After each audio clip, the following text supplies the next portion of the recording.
That was actually a major concern of all of everybody at Northern Trust. Employees first was the motto that we were following to make sure everybody was safe.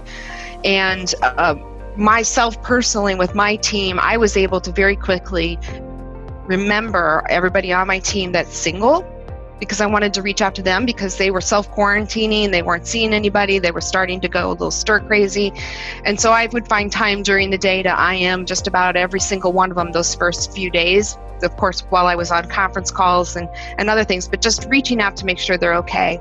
And I did have quite a few individuals who were now working from home with children at home and stressed out as to how to do the job and do everything else. And I just reassured them that right now, the most important thing for them was to adjust to this new norm, and that I knew that they would eventually catch up and be able to deliver whatever was expected of them. So I tried to alleviate the pressure they were feeling on themselves at this time.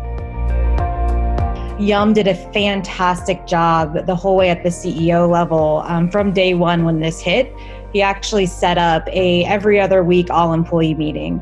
And the first topic was all about people. And Yum, part of their culture is people first, but they live it through half-day Fridays. And they actually granted, to what Leanne called out, they granted a mental health day to everybody in the company in the month of June, or month of May, I believe it was. And it was because there was such a strong recognition that we're in a pandemic. This is not normal. There's civil unrest. People are quarantined at home. Everybody's got a different thing that they're dealing with. And so I think one of the things that for me is I really tried to understand each individual person, similar to what Leanne said. You know, there's people on my team that have elderly parents that live at their house or that they have to take care of. There's people with children. There's people, and it's funny that Leanne mentioned the person that lives alone, because that wasn't something that I really picked up on. And then I had an employee that was, and we ended up having a conversation, and they were in tears at the end of the conversation because it was so tough for them to be in that situation. And so I think the most important thing that we can do as a leader, or any leader can do, is one, talk about it and meet the person where they are. So obviously communicate to your leaders what you need, and as leaders, try to get ahead of it. So don't wait for someone to ask for a vacation. Like we're literally saying, like, every week, someone pick a day, pick a half day, pick a you do you day, pick a mental health, whatever it is. I feel like there's a power in getting ahead of that so people don't feel like they have to ask for it. And we're trying to do whatever we can to just anticipate that and make it known that we not only like totally support it, but we want you to do it. And Kelly, I love to, and it's very hypocritical of me because I definitely am like, I'm on vacation, then I take calls. But I love the idea of, making sure that if someone takes vacation, it's like, there will be no exceptions to that, right? Like there is absolutely no calls taken, put a do not disturb on, whatever it may be. Just really campaigning for that as the leader and leading by example and not enabling people to put you on calls when you're on vacation. So, it's the ripple effect. Yeah, more of the same. What I did do is I spoke to all of my managers. I think I started around the end of April, and I had a conversation with them. I said, look, I can't take off right now, but I want you to, because I need to rely on you in a couple months when I do take time off. And they were like, oh, yeah, I'm helping you by taking a vacation. I get it.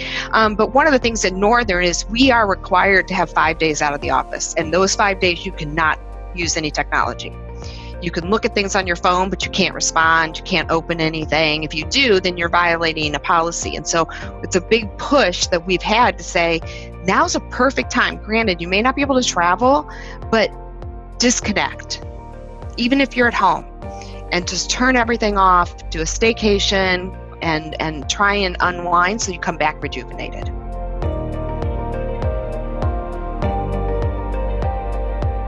I love emotion and communication. I don't think we've ever over communicated more than in this moment, and I'm totally cool with that. I think every deadline that's set, we ask everyone on the team or whoever's involved, like, does this work for you? Like, is this a hard deadline? Is this a soft deadline? Is this a nice to have? Is this a must have? It's exhausting, but I think what's been really special to see is you start to also weed out like the deadlines that are made up deadlines for absolutely no reason, right? And you start to like the things that are important rise to the surface where you're like, there's a deadline attached to this because it's going to help drive revenue, or we need to deliver this to the market. So it's been an interesting exercise. It will be crazy to see if we keep it up once some of this goes back to normal. But for right now, it's the balance of empathy and deadlines is truly just like pausing and saying like, does this work for everyone? And how do you feel about the deadline, right? You know, delivery schedules and delivering for the business and all that stuff, that's important. Don't get me wrong, but it's the individual people and the journeys that they're going through. And, you know, some of them, you know, are really having a hard time. And how do I make sure that they feel supported during this time and still be able to deliver the commitments that we made to our shareholders, right?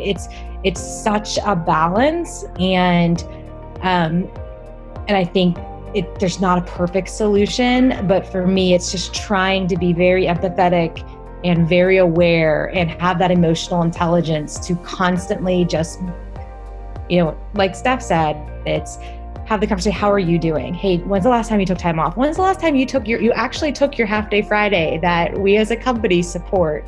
Oh, you haven't taken one in a while? I want to see you offline by 2 p.m. today. Like, why can't you be? Let's talk about that. Nope, you don't need to do that, right?